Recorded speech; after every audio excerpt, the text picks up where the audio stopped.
Well, hello everyone, it's Colleen here again from the blog atoucholdfashion.com, and today I'm going to show you a really easy recipe for sourdough cinnamon muffins. Now, these muffins may not technically be muffins because they don't have butter or eggs or milk, anything like that added to them. It's just the sourdough that I let rise all day and then I bake in muffin tins, so they look like muffins.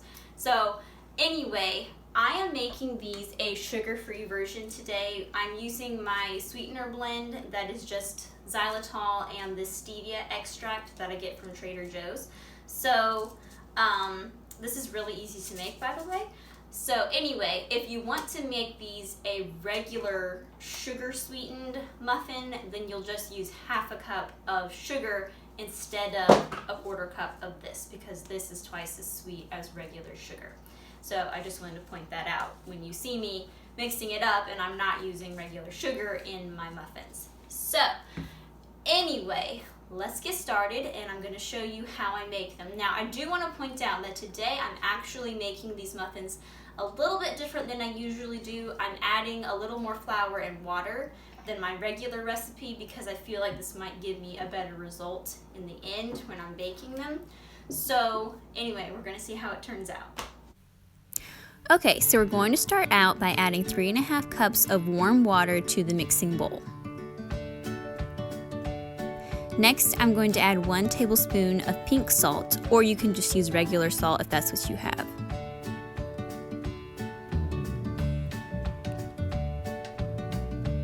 Now I'm going to use 4 tablespoons of my sugar-free sweetener, or you can use half a cup of regular sugar. And now I'm just going to add in my 1 cup of sourdough starter.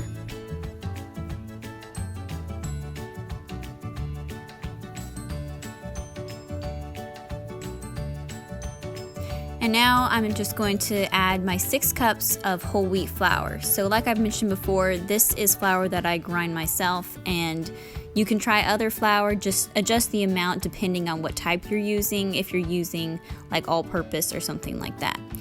So now I'm going to add 4 teaspoons of cinnamon. So my teaspoons are not necessarily level, so I end up with more than 4 teaspoons probably.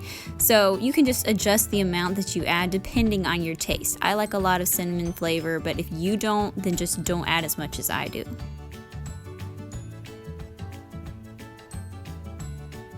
So now I'm just going to mix it up really well until everything is fully incorporated. So here it's getting there, but I decided to actually go ahead and add another quarter cup of water. So I ended up using 3 3/4 cups. So I think you could go up to 4 cups of water if you want to. So maybe start out with 3 3/4, and if you want to add the extra quarter cup, you can. So either way should work.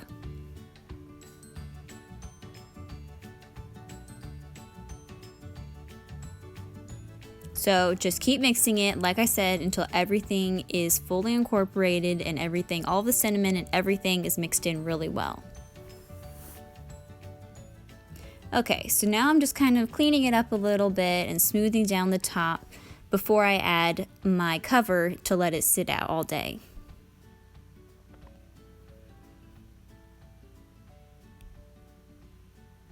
Alright, so now I'm ready to cover the bowl, and I'll just sit it on my counter and let it sit out for several hours until I'm ready to bake it tonight.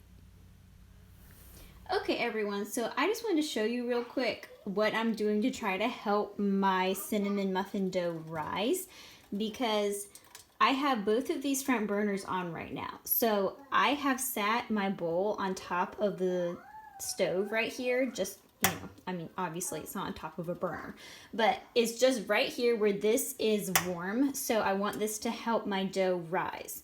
So after dinner, I can go ahead and put my dough into my muffin tins, and then I can bake it. So anyway, this is what I'm doing just to kind of give my dough a little boost and help it rise a little bit better, hopefully. Okay everyone, so it has been several hours since I set my dough out to rise, and as you saw, I did put my bowl on top of my stove top so that it would warm up hopefully, and help it to rise a little bit more. So now I'm going to go ahead and grease my muffin tins, and then I will put my dough into the tins and put them in the oven to bake.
Okay everybody, so that's it. So once the muffins have cooled down completely, you can take them and put them in like a Ziploc bag or just put them in an airtight container.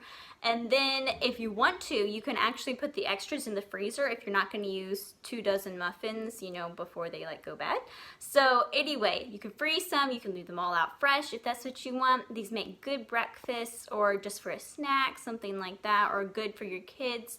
Just to be able to pick up a muffin and, you know, eat that as a quick snack, something you don't have to prepare, you know, right when they want something. So anyway, obviously they did not all turn out the same size, but that's okay. If you're more precise, you might be able to get them closer to the same size so you don't have really big ones and small ones. But, you know, if you do have young kids, then you can just give them the little ones and it works out fine. So that's it. I hope you enjoyed this video, and I will talk to you later. Bye.